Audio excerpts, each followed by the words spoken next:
Now we're going to introduce scheduling algorithms for interactive processes.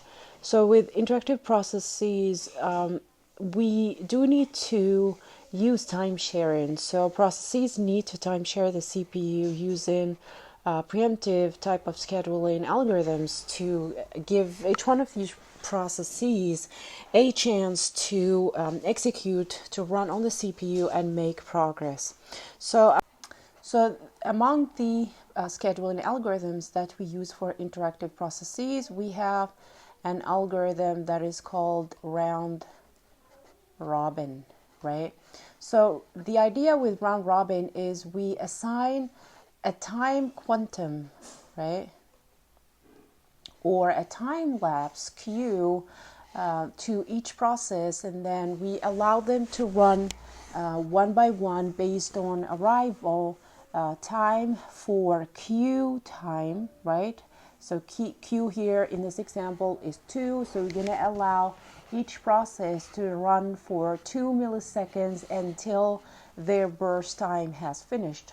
So let's understand the algorithm with an example. So we have this workload. I have 4 processes. This is their corresponding burst times, and this is their corresponding arrival times, right? So initially, this is my queue, right? So initially at time 0, right, this is when P1 arrived, and then at time 1, this is when P2 arrived, and then at time 2, this is when P3 arrives, and then finally at time 4, this is when P4 arrives. So initially I only have P1 at time 0, right, in my queue, so we start executing P1, right? So P1 needs to run for 2 milliseconds, and then it has to be interrupted and put back to the tail of the queue, and the next process in the head of the queue will run next for 2 milliseconds, right? So this is a fair algorithm where every process gets a fair shot of the CPU, right? All right, so P1 starts executing at time 0 to time 2. Meanwhile, we need to mark the arrival of P2. So P2 has to be added at the tail of the queue, right? And then at time 2, P3 also arrived, right? So P1 executes from 0 to 2. At time 2, we have to context switch, right? So P1 is already executed for the first 2 milliseconds. And so we have to put P1 back in the tail of the queue, and we need to update the remaining time of P1. So P1 has already run for 2 milliseconds, so now it has 3 milliseconds left, right? So the next process in the head of the queue is P2. So P2 will run from 2 to 4. At time 4, we need to add P4, which has just arrived, to the end of the queue, to the tail of the queue, right? So P2 has run for 2 milliseconds. Now it only has 2 left. So this is P4, right? So we need to put P2 back in the tail of the queue. The next process in the head is P3. So P3 will run for 2 milliseconds, right? And now it doesn't have any more time left, so we do not add it at the end of the queue, right? So the next in the head of the queue is P1. P1 will run for 2 more milliseconds, right? And now it only has 1 millisecond left, so P1 goes back to the tail of the queue. Next is P4. You can see that P4 only requires 1 millisecond, so it will not use the entire time quantum. It does not need 2 milliseconds entirely. It will only run for 1 millisecond, right? And then it finished, so we do not need to put it back in the tail of the queue. The next process in the head of the queue is P2. We can see that P2 only has 2 milliseconds remained, so it will run from 9 to 11, and that's it. And lastly, P1, again, only has 1 millisecond left, so it's going to run from time 11 to 12, right? And that's it. This is how Random Robin ensures that we have a fair scheduling of all of the processes based on their arrivals. And so we calculate the average waiting times and turnaround times using the same method and equation that we showed for the other algorithms. So to the choice of Q, so we have to be careful not to choose a time quantum that is very large, because if we do, then because we are scheduling the algorithms based on their arrivals, and if the queue is really large, is even bigger than the burst time of each process individually, then we end up with an average waiting time that is similar to the first come first serve algorithm. So we're not going to gain a lot of the round robin advantages. Now, if Q is very, very small, then that's really too much overhead for the kernel to handle, because we'll be context switching very often, right? So we want it to be somewhere between 10 milliseconds to 100 milliseconds, right?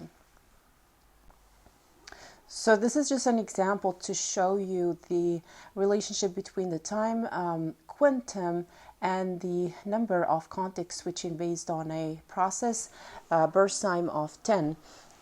If we choose a time quantum of 12 milliseconds, then there's no context switch required, right? So it will execute entirely within one time quantum. Now, if the time quantum is 6, we will have to context switch once before the process terminates. Now, imagine if we used a very small time quantum of 1, then we will have to context switch after every 1 millisecond, which we're going to lead us to a total of 9 context switches, which is a lot. Now, the second scheduling algorithm that's also designed for interactive processes is priority-based scheduling. So the idea here is to assign an integer number to indicate the priority of a process. So in this course, we will assume that a smaller integer value indicates high priority. Okay, and now if we have a tie, then we can use first come, first serve, right, to break the tie.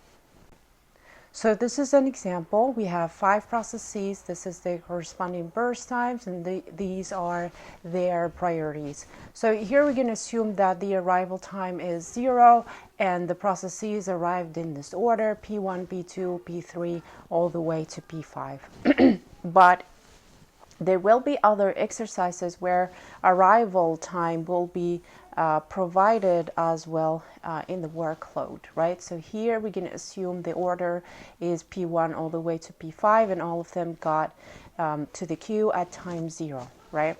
So with priority-based scheduling, all we have to do is look at the integer value for each process and pick the process with the lowest value. So here we have P2, and it requires 1 millisecond, so it's going to run from 0 to 1.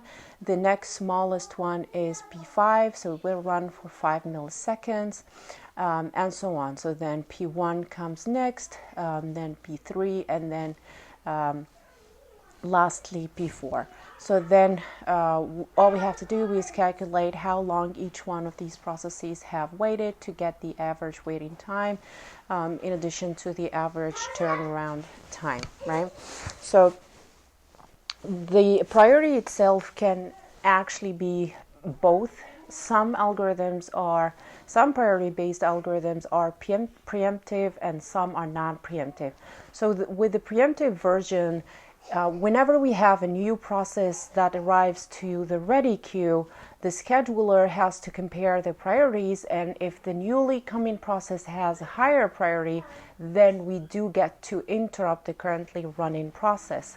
Now, if we are dealing with a non-preemptive version of the algorithm, then even though the newly arrived process has higher priority than the currently running process, we do not get to interrupt the running process. All we do is we put the newly coming process at the head of the queue so that it runs next, right after the currently running process has finished.